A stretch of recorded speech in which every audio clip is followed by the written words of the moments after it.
Et yo les beignets, c'est Donut, j'espère que vous allez tous très bien. Ça fait un petit moment qu'on ne s'est pas revu en vidéo, voilà, parce que j'ai eu différents petits soucis techniques, on va dire, vis-à-vis de la chaîne, mais ne vous inquiétez pas, je reviens, et d'ailleurs, nous allons, après cette vidéo-là, parler de Daredevil Born Again, enfin voilà, on va revenir un petit peu sur l'actu Marvel, ne vous inquiétez pas. Et d'ailleurs, aujourd'hui, on se retrouve pour une nouvelle vidéo où nous allons parler justement de cette actu Marvel, et notamment autour du film Spider-Man 4, et surtout de son casting. En effet, il a été annoncé il y a quelques jours que Sadie Sink, donc l'actrice qui joue Max dans Stranger Things, ou encore Ellie dans le film The Whale, serait dans le film Spider-Man 4. Et depuis que cette info a été relayée, tout internet enquête pour savoir quel personnage elle pourrait incarner. Et du coup, c'est ce que nous allons faire nous aussi dans cette vidéo. En effet, nous allons théoriser sur les personnages que l'actrice pourrait incarner. Et vous allez voir que je propose des idées que je n'ai pas vues jusqu'à maintenant sur le YouTube français, qui pourraient être relativement plausibles. Mais avant tout, si ce genre de contenu te plaît, alors n'hésite pas à t'abonner à la chaîne et activer la cloche pour être sûr de ne manquer aucune nouvelle vidéo. Parce que j'ai découvert que vous êtes 90% à regarder les vidéos sans suivre la chaîne. C'est beaucoup là, non ? Ça reste à ce jour le meilleur soutien que vous pouvez apporter à la chaîne et ça me motive de fou à vous produire toujours plus de vidéos de toutes sortes. Bref, revenons à la vidéo. Alors ce qui est étonnant avec tout ça, c'est qu'il y avait eu des rumeurs de la part de scoopers assez fiables, comme notamment Daniel RPK, qui disait que l'actrice rejoindrait effectivement l'univers Marvel, mais plutôt du côté des X-Men en jouant Jean Grey. Et pour le coup, j'étais plutôt hypé par l'idée. Bon, force est de constater que ce ne sera pas le cas, parce que même si certains pensent qu'elle pourrait tout de même jouer Jean, ça m'étonnerait très fortement. On le sait, c'est assez conflictuel entre Marvel et Sony concernant Spider-Man et son univers au sein du MCU. La preuve en est, par exemple, dans Daredevil Born Again, Fisk fait mention du tisseur sans jamais le nommer réellement. Alors après, oui, pour les précédents films, Marvel avait ajouté une clause pour qu'il y ait toujours un personnage du MCU qui se tape l'incruste, comme par exemple Iron Man dans Homecoming, Nick Fury et Maria Hill dans Far From Home, et Doctor Strange dans No Way Home. Mais je les vois assez mal mettre Sadie Sink en Jean Grey. Certes, le film se déroulera entre Doomsday et Secret Wars, et certes, il faut commencer à introduire les mutants qui représenteront la prochaine phase du MCU après le multivers. Cependant, même si Spidey s'entend bien avec la plupart des héros de la Maison des Idées, il n'a pas non plus une relation de fou furieux avec elle. Donc pour moi, cette option est difficilement envisageable. On va donc commencer à théoriser sur les personnages que Sadie Sink pourrait jouer, et vous allez voir que j'ai 5 idées de personnages qu'elle pourrait incarner, avec de petites préférences pour certaines options. On va ainsi commencer avec la première d'entre elles, à savoir Black Cat.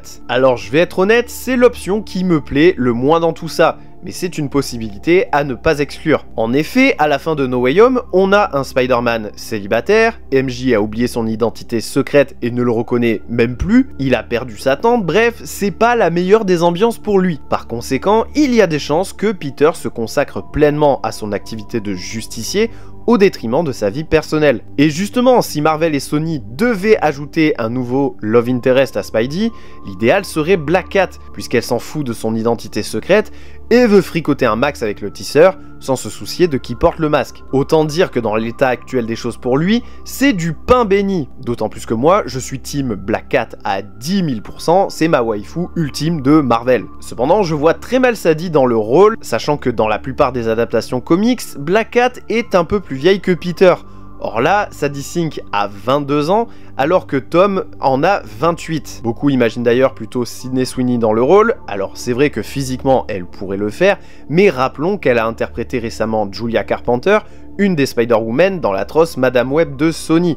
Donc ça m'étonnerait fortement qu'ils la mettent dans ce rôle, sachant que Madame Web est sortie en 2024, et que seulement 3 ans d'écart entre les deux rôles, ça serait trop short je pense. En revanche, pour ma part, je verrais plutôt Anya Taylor-Joy dans le rôle, elle est dans la même tranche d'âge que Tom Holland, et franchement, certains se sont amusés à faire des visuels, et je trouve que ça rend de fou furieux. Bref, quoi qu'il en soit, c'est une possibilité d'avoir Sadie Sink en Black Cat, mais j'ai un peu de mal à imaginer ce scénario. Passons maintenant à un autre personnage potentiel, tout simplement Mary Jane Watson. Alors oui, je sais qu'on a déjà une MJ dans la trilogie incarnée par Zendaya, mais premièrement, pour ma part, j'aime pas du tout sa MJ, même si ça allait mieux dans No Way Home, mais surtout, remettons un peu de contexte. Le film Spider-Man 4 se déroulera entre Doomsday et Secret Wars, ce qui veut dire que, niveau trame, il devrait se dérouler, du moins en partie, en plein Battle World. Le Battle World, pour rafraîchir la mémoire, c'est un monde assemblé de plusieurs réalités lors de l'effondrement du multivers. Ainsi, certains personnages venant d'autres terres,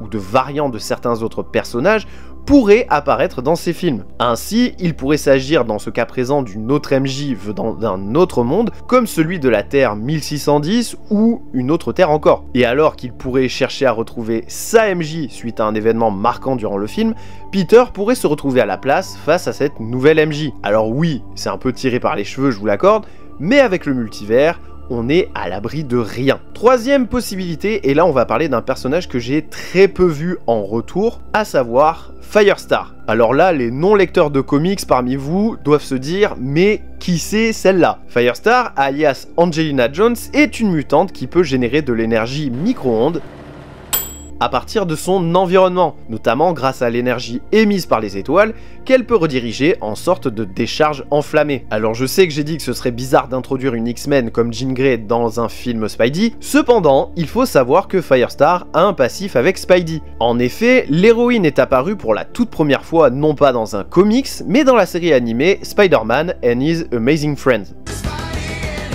Non, pas cette version, la version de 1981. Elle devait servir de figure de remplacement à la Torche Humaine qui ne pouvait pas être utilisée suite à une histoire de droit sur les personnages à l'époque. Et c'est que plus tard dans le comics Uncanny X-Men numéro 193 de février 1985 qu'elle aura droit à son arrivée dans l'univers comics de Marvel, soit 4 ans après ses débuts dans la série d'animation. Par la suite, les deux tissent une relation de confiance et ressentent à un moment une attirance mutuelle. Par conséquent, sachant que c'est un personnage qui a été introduit pour la première fois grâce à une série d'animation centrée sur le tisseur, c'est une possibilité à ne pas mettre à l'écart. Concernant la quatrième possibilité, alors je vous le dis tout de suite, ça peut paraître tiré par les cheveux, mais avec le multivers et les possibilités infinies qu'il propose, je préfère anticiper au maximum. Et si Sadie Sink jouait nul autre que Mayday Parker, la fille de Peter et MJ de la Terre 982. Ah, je vous avais prévenu que c'était tiré par les cheveux, mais attendez de voir. On l'a déjà dit précédemment dans la vidéo, mais Spider-Man 4 sera un film avec une partie street level et une autre partie plus multiverselle, ce qui veut donc dire qu'on aura normalement le retour de Tobey Maguire et d'Andrew Garfield, mais qu'on aura aussi possiblement d'autres tisseurs qui pourraient également les rejoindre. Et justement, Mayday pourrait en faire partie. Concernant son introduction, j'avais pensé à une théorie, mais ma femme en a trouvé une plus cohérente et plus intéressante. Pour ma part, j'avais pensé à un début où Peter se détache progressivement de MJ, pourquoi pas en fricotant avec Black Cat, puis tomberait sur Mayday qui lui expliquerait de manière plus ou moins détournée qu'elle est la fille d'un Peter et d'une MJ alternatif, et expliquerait ainsi que la relation amoureuse entre Peter et MJ est un événement fondamental, un événement canevas, pour reprendre les termes abordés dans Across the Spider-Verse, et qu'au final, Peter stopperait sa relation avec Black Cat et ferait tout pour retourner avec MJ. Et comme je vous le disais, la théorie de ma femme est plus intéressante. Dans le cas où elle jouerait Mayday, et s'il s'agissait tout simplement de la fille du Spidey et de la MJ de Tobey Maguire et Kirsten Dunst. En effet, dans No Way Home, le Peter de Tobey explique qu'il est épanoui dans sa vie avec MJ et que tout va bien. Et sachant qu'il a vieilli, potentiellement de 20 ans à peu près, il est fort probable que Peter et MJ aient au moins eu un enfant durant tout ce temps, et que cet enfant pourrait être Mayday Parker. D'autant plus que si vous prenez la Mayday de Cross the Spider-Verse et que vous la vieillissez pour la mettre dans une version live action, ça donne clairement Sadie Sink, on va pas se mentir. Bref, j'ai été chercher cette idée assez loin, mais encore une fois, il faut s'attendre à tout avec le multivers. Enfin, la dernière possibilité et la plus probable selon moi concernant le rôle que pourrait jouer Sadie Sink, c'est Gwen Stacy. Mais pas la Gwen Stacy classique.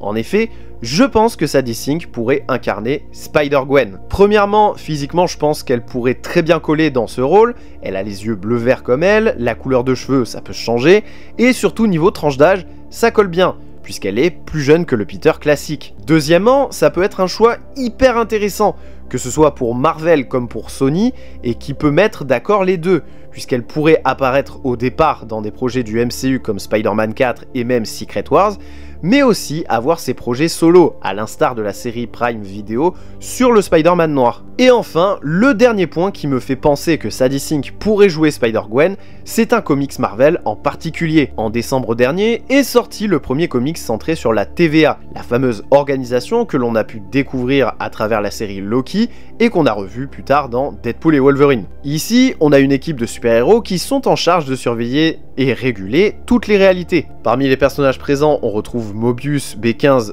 Obi, Miss Minute et Sylvie venant de la série Loki, ainsi que Captain Carter, Gambit et Spider-Gwen. Et ce qu'il faut savoir, c'est que cette série de comics serait canon avec le MCU. L'auteur du comics l'aurait confirmé avant de se faire taper sur les doigts pour ensuite dire « En fait non, je me suis trompé, my bad !» Pas à nous frérot. Car dans les pages du comics, on découvre que la Wanda du film Doctor Strange in the Multiverse of Madness est bel et bien vivante et qu'elle a été conservée dans les locaux de la TVA. Cependant, revenons sur les personnages du comics. Sylvie, Mobius, B15, Miss Minute et Obi sont des personnages vus dans la série Loki. Donc jusque-là, d'accord, ils ont un lien avec le multivers. Captain Carter avec What If et même en soi avec Multiverse of Madness, c'est pareil, le lien avec le multivers se fait relativement vite. Gambit, même chose puisqu'il est dans Deadpool et Wolverine, donc le rapport avec la TVA et le multivers se fait également. Mais qu'en est-il de Spider-Gwen? Elle n'a jamais été introduite dans des adaptations du MCU contrairement aux autres personnages, alors qu'est-ce qu'elle fout là? Eh bien je pense que c'est tout simplement pour teaser progressivement son arrivée dans Spider-Man 4 et pourquoi pas dans Secret Wars où là effectivement elle serait intégrée au multivers du MCU et pourrait tout à fait par la suite avoir ses projets solo du côté de Sony. Et bien voilà les beignets, cette vidéo est à présent terminée, j'espère qu'elle vous aura plu. Si c'est le cas, n'oubliez pas surtout de vous abonner à la chaîne et d'activer la cloche pour recevoir toutes les notifications des prochaines vidéos à venir.